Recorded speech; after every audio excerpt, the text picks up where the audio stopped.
Hello everyone, welcome to prepare करो। आज के वीडियो में हम लोग जानने वाले हैं IIM काशीपुर का जो एमबीए एनालिटिक्स का कोर्स है उसके बारे में। तो मैं यहाँ पर इस जो कोर्स है एमबीए एनालिटिक्स के, इस कोर्स के पूरे बैकग्राउंड की बात करूंगा। किस टाइप का ये कोर्स है, इसका क्या प्लेसमेंट है, क्या इसकी फीस है, राइट। इसका एलिजिबिलिटी क्राइटेरिया, अगर आपको इसमें एडमिशन लेना है तो एलिजिबिलिटी के लिए क्या क्या रिक्वायर्ड है, राइट। इसके जो प्रोसेस की स्टेजेस हैं, कैसे इसका एडमिशन प्रोसेस का सिलेक्शन प्रोसेस होता है, तो वो सब डिटेल्स मैं यहाँ पर शेयर करने जा रहा हूँ।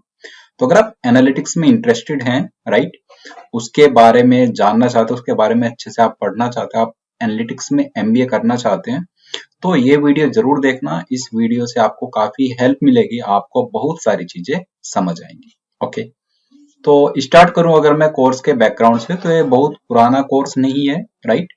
ये बहुत रिसेंटली स्टार्टेड कोर्स है, और क्योंकि न्यू कोर्स है तो इसलिए ये जरूरी हो जाता है कि उसके बारे में जानना, क्योंकि जब ये कुछ चीजें ऐसी न्यू होती है तो उनके बारे में फेक न्यूज बहुत होती है, राइट।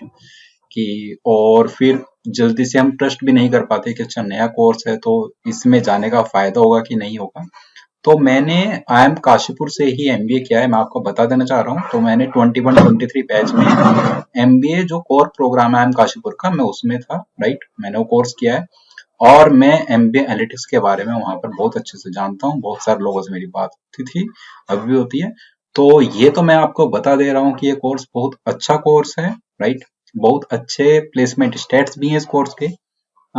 जो भी कैंपस में कंपनीज विजिट करती हैं, बहुत सारी कंपनीज एनालिस्ट रोल के लिए आती हैं, और एनालिस्ट रोल के लिए जब कोई कंपनी आती है तो वो एनालिटिक्स बैकग्राउंड के स्टूडेंट को बहुत ज्यादा प्रेफरेंस देती है।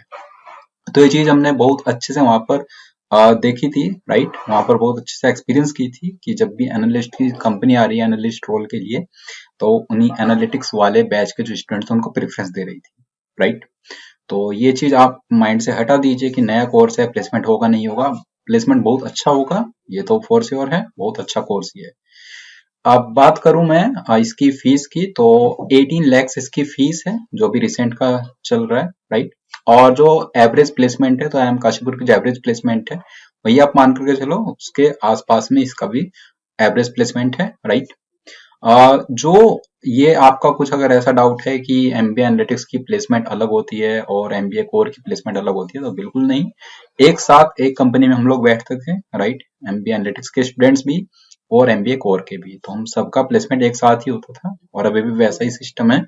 तो कोई ऐसा नहीं होता है कि एमबीए एनालिटिक्स अलग से प्लेस होगा और एमबीए कोर के जो स्टूडेंट्स वो अलग से प्लेस होंगे, सब बिल्कुल मिक्स रहते हैं वहां पर, राइट।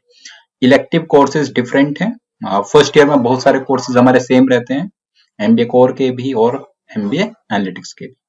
सेकंड ईयर में भी एनालिटिक्स वाले लोग कुछ कोर्सेज लेते हैं जो एमबीए कोर के हैं एज एन इलेक्टिव, और same goes for MBA core. तो एमबीए कोर जो स्टूडेंट्स है वो भी इलेक्टिव कोर्स लेते हैं एनालिटिक्स के। तो ऐसे चलता है पूरे 2 साल की जर्नी। तो मिक्स ही है लगभग, ये आप समझिए, राइट। नाउ बात करें इसके जो शॉर्ट लिस्टिंग प्रोसेस है, तो जो शॉर्ट लिस्टिंग प्रोसेस है उसकी एलिजिबिलिटी के बारे में आपको बताऊं, तो एलिजिबिलिटी में आपका ग्रेजुएशन होना चाहिए किसी भी स्ट्रीम से, मिनिमम 50% रिक्वायर्ड है, राइट। उसके बाद आपका एक क्वालिफाइंग स्कोर, एक क्वालिफाइंग एग्जाम है, जैसे कैट का स्कोर एक कंसिडर करते हैं और जीमेट का स्कोर कंसिडर करता है। तो अगर आपने कैट एग्जाम दिया है और जीमेट एग्जाम दिया है, इनमें से कोई भी एग्जाम, तो उसका स्कोर ये कंसिडर करता है। तो एलिजिबिलिटी में सिर्फ इतना सा चीजें हैं, तो ये तो बेसिक है, राइट, ये तो हम लोगों को पता है। अब बात करते हैं जो इसके प्रोसेस की स्टेजेस हैं। तो फर्स्ट स्टेज आ जाता है फॉर्म फिलिंग। तो आपको पहले फॉर्म फिल करना होता है, एमबीए एनालिटिक्स के लिए आपको अलग से अप्लाई करना होता है, अलग से उसका फॉर्म है, फॉर्म की फीस है, राइट। तो आपको 1500 फीस होती है फॉर्म की, जनरल कैटेगरी के लिए, एनसी ओबीसी के लिए और ईडब्ल्यूएस के लिए, और बाकी सब के लिए 750। तो एक बार आप देख सकते हैं अलग से वेबसाइट पर जाकर के भी। तो ये फॉर्म फीस है, आपको फॉर्म के लिए अलग से अप्लाई करना होगा, राइट। जब आप उसमें ये चीजें फिल करते हैं, अपना वर्क एक्सपीरियंस के बारे में, अपनी पूरी प्रोफाइल जब आपकी वहां पर बन जाती है, तो फिर आता है हमारे पास में स्टेज 2। और स्टेज 2 होता है शॉर्ट लिस्टिंग। तो आप देख सकते हैं शॉर्ट लिस्टिंग के ये सब क्राइटेरिया हैं, ये वेट्स भी आप देख सकते हो। तो सबसे पहला जो क्राइटेरिया है वो है क्वालिफाइंग एग्जाम का। तो क्वालिफाइंग एग्जाम कैट जीमेट की मैं बात कर रहा हूँ, जैसे तो उसमें जो भी आपका परसेंटाइल आया क्वालिफाइंग एग्जाम में उसको इंटू 20 करते हैं। 20 उसका वेट है बेसिकली। तो अगर आपका परसेंटाइल कैट में लेट से 80 परसेंटाइल है तो 80 इंटू 20 आप करोगे, 80% इंटू 20, तो वहां से आपका 16 स्कोर बन जाएगा। तो मतलब अभी तक आपका 20 में से 16 नंबर आ चुका है, ये आप समझिए। ऐसे करके हमें पूरे 80 नंबर में से देखना है हमारा कितना आता है, राइट। उसके बाद जो नेक्स्ट आप देख रहे हो वो है क्लास 10th के जो मार्क्स है आपके। तो क्लास 10th में जो भी आपका परसेंटेज था उसको इंटू 10 आप करते हो, राइट। तो वहां से आ गया। ऐसे ही क्लास 12th इंटू 10 आपने किया, राइट। और फिर आ जाता है ग्रेजुएशन। तो मार्क्स उसको 20 का वेट दिया गया है। तो आपका ग्रेजुएशन में आप ये देख लो बहुत सारे स्लैब्स बने हुए हैं। तो अगर आपका 80 परसेंटेज एंड अबव है तो 80 से अबव होने पर आपको 20 में से 20 मिल जाता है। फिर ऐसे मल्टीपल रेंजेस में आपको अलग अलग स्कोर वहां पर दिया गया है, राइट। नेक्स्ट आप देखोगे फिर ये जो फैक्टर है, फैक्टर 5 वो है वर्क एक्सपीरियंस का। तो वर्क एक्सपीरियंस में 10 पॉइंट्स मिले हैं, 10 का वेट है। आप उसमें देखो अगर आपका जो वर्क एक्स है वो 18 मंथ से 30 मंथ्स के बीच है तो आपको वर्क एक्स में मैक्सिमम पॉइंट्स मिल रहा है 10 on 10। तो आपको 10 नंबर मिल रहा है। का 36 से बियॉन्ड है तो आपको सिर्फ 2 पॉइंट्स मिल रहे हैं। विद इन 6 मंथ है, ये आप देख सकते हो, मतलब स्क्रीन पर आपको अच्छे दिख रहा है, राइट। तो ऐसे करके उसमें पॉइंट्स वहां पर फिर डिस्ट्रीब्यूट किए जाते हैं। फिर जो नेक्स्ट फैक्टर है वो आ जाता है हमारा एकेडमिक डाइवर्सिटी को लेकर के। मतलब अगर आप इंजीनियर हैं या नॉन इंजीनियर हैं। सो इंजीनियर हैं तो आपको 2.5 में से 0 मिलता है, और अगर आप नॉन इंजीनियर हैं तो आपको 2.5 में से पूरा 2.5 मिल जाता है, ओके। लास्ट फैक्टर आ जाता है जेंडर डाइवर्सिटी का।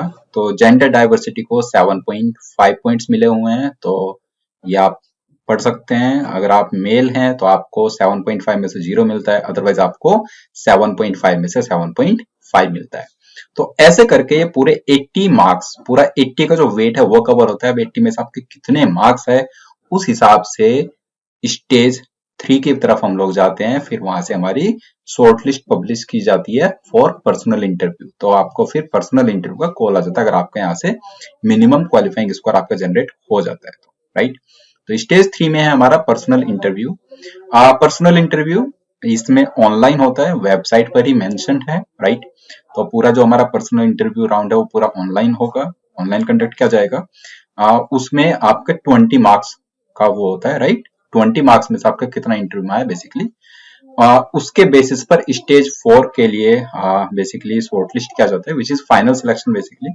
तो स्टेज 4 फाइनल सिलेक्शन है जिसमें 80 मार्क्स जो हमारा इंटरव्यू से पहले वाली जो शॉर्टलिस्ट पब्लिश हुई थी, जो 80 का क्वालिफाइंग स्कोर था, राइट, 80 वो हुआ और 20 मार्क्स हुआ हमारा पर्सनल इंटरव्यू के बेसिस पर। तो इन 80 प्लस 20 100 में से फिर हमारी फाइनल सिलेक्शन होती है। तो इन 100 में से हमने कितना स्कोर किया उस बेसिस पर फाइनल सिलेक्शन हो रही है, राइट। तो अराउंड 64 63 के आसपास ये जाता है जनरल इंजीनियर मेल के लिए, राइट, जो हमारा आउट ऑफ 100 है। तो उसके बाद हमारा सिलेक्शन वहां पर हो जाता है। पास्ट ईयर का कुछ ट्रेंड है 62 63 64, मतलब इसी रेंज में वो लाई करता है, राइट, फाइनल हमारा। तो इंटर में आपने कितना स्कोर किया है, उससे पहले जो स्टेज था उसमें आपने कितना स्कोर किया, सब कुछ मैटर करके हमारा फाइनल एडमिशन वहां पर हो जाता है, राइट। तो ये पूरा प्रोसेस था एमबीए एनालिटिक्स का एम काशीपुर में, राइट। बहुत अच्छा कोर्स है, अगेन मैं कहूंगा। तो अगर आप एनालिटिक्स में रियल में आप कुछ करना चाहते हैं आगे, आप उसमें अपना करियर बनाना चाहते हैं, राइट, तो इस ऑप्शन को एक बार जरूर कंसीडर करना, एक बार जरूर इसके बारे में रिसर्च करना और अकॉर्डिंगली आप अपना डिसीजन लेना। Okay, so all the best to everyone, और मिलते हैं हम लोग नेक्स्ट वीडियो में। अगर आपका इस कोर्स से रिलेटेड कुछ डाउट है तो आप वीडियो में कमेंट जरूर करना, जो भी आप पूछना चाहते हैं, I will be happy to answer, right. So मिलेंगे नेक्स्ट टाइम किसी नए कॉलेज के बारे में बात करने, कुछ नए कोर्स के बारे में। सो तब तक के लिए बाय बाय।